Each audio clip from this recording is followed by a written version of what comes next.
আসসালামু আলাইকুম ওয়া রাহমাতুল্লাহি ওয়া বারাকাতুহু। আলহামদুলিল্লাহি রাব্বিল আলামিন ওয়াল আকিবাতু লিল মুত্তাকিন ওয়াস সালাতু ওয়াস সালামু আলা সাইয়্যিদিল মুরসালিন নাবিয়িনা মুহাম্মদ ওয়া আলিহি ওয়া সাহবিহি আজমাইন। ক্বালা আল্লাহু তাআলা ইকরা বিসমি রাব্বিকাল্লাযী খালাক খালাকাল ইনসানা মিন আলাক ইকরা ওয়া রাব্বুকাল আকরাম আল্লাযী আল্লামা বিল কলম আল্লামাল ইনসানা মা লাম ইয়ালাম। সাদাকাল্লাহুল আযীম। ইসলামকে জানি আয়োজনে আপনাদের সকলকে স্বাগত জানাচ্ছি। আজকে ইনশাআল্লাহ মহাগ্রন্থ আল কোরআনুল কারীম সূরা আলাক এর প্রথম 5 আয়াতে কারিমা তিলাওয়াত করেছি। আল্লাহ পাক রব্বুল আলামিন তৌফিক দান করিলে সংক্ষিপ্ত আকারে মুখ্য মৌলিক কয়েকটি কথা বলার চেষ্টা করব। মা তাওফীকি ইল্লা বিল্লাহ।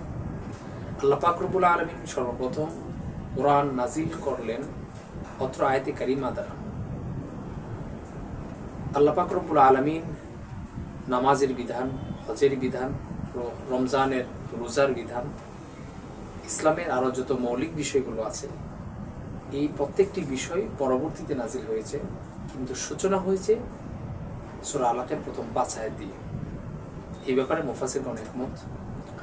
এখন আমরা যদি এই বিষয় নিয়ে একটু চিন্তা করি, মুফাসসিরগণ বলেন যে কোরআনুল কারীমের সর্বপ্রথম আয়াতে কারিমা শিক্ষা কেন্দ্রিক কেন নাজিল হলো?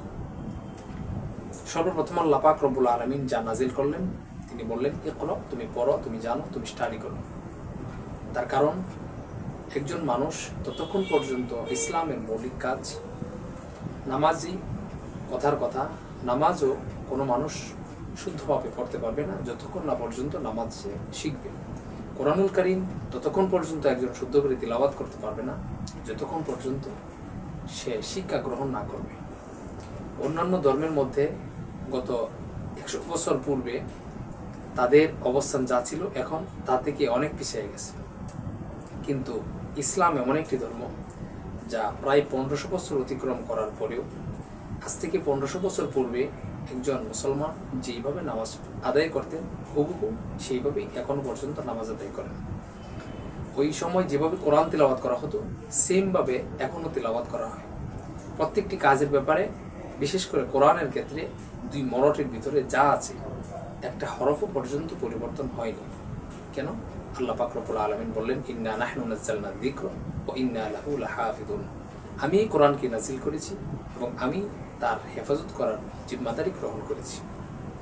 সুতরাং আমরা কোরআনুল কারীম থেকে দেখতে পাইলাম সর্বপ্রথম যে আয়াত নাজিল হলো সেটা হচ্ছে শিক্ষা কেন্দ্রিক।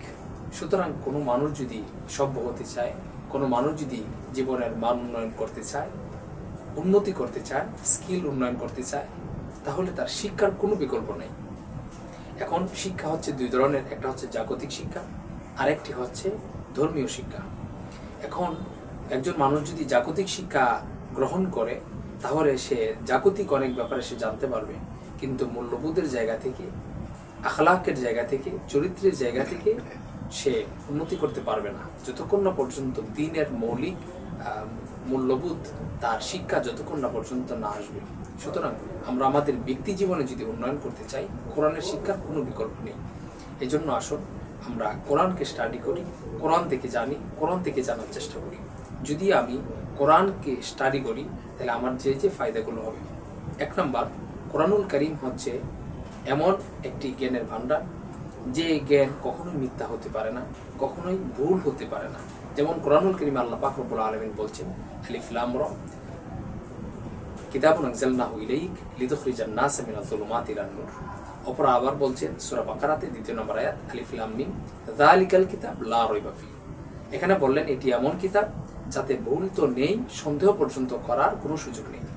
অন্য 30 আয়াতে আল্লাহ বলছেন আলিফ লাম রা কিতাবুন আনজালনাহু ইলাইক, এটি এমন কিতাব লিতুখরিজান নাসা, যা মানুষকে বের করে নিয়ে আসে মিনাজ যুলুমাতি, অন্ধকারাচ্ছন্ন থেকে, ইলান নূর, আলোর দিকে। অত্র আয়াতের অর্থ হচ্ছে আলিফ লাম রা কিতাবুন আনজালনাহু ইলাইক লিতুখরিজান নাসা মিনাজ যুলুমাতি ইলান নূর। এটি এমন কিতাব যা মানুষদেরকে অন্ধকারাচ্ছন্ন থেকে আলোর দিকে ফিরিয়ে আনে। মুফাসসিরগণ তাফসীরের কিতাবে ব্যাখ্যা করলেন যে এখানে যুলুমাত দ্বারা জাহান্নামের পথকে বোঝানো হয়েছে এবং ইলান নূর, আলো দ্বারা এখানে জান্নাতের পথকে বোঝানো হয়েছে। মুফাসসিরগণ এটার ব্যাখ্যা করলেন এই যে গান বাজনা ইত্যাদি এই যে পূর্ণ পাপ, এগুলো মানুষদেরকে জাহান্নামের পথে অগ্রসর করতে থাকে, এবং কোরআনের আমল এটা মানুষদেরকে জান্নাতের পথে আকৃষ্ট করতে থাকে, চুম্বকের মতন টানতে থাকে। লোহাকে যেমনভাবে চুম্বক যেমনভাবে লোহাকে আকর্ষণ করে, কোরআন মানুষদেরকে জান্নাতের পথে এমনভাবে আকর্ষণ করতে থাকে। সুতরাং আপনি যদি চান আপনার সন্তান ভালো মানুষ হোক, আপনি যদি চান যে আপনি জান্নাতের অধিকারী হতে, সেই জন্য কোরআনের কোনো বিকল্প নেই।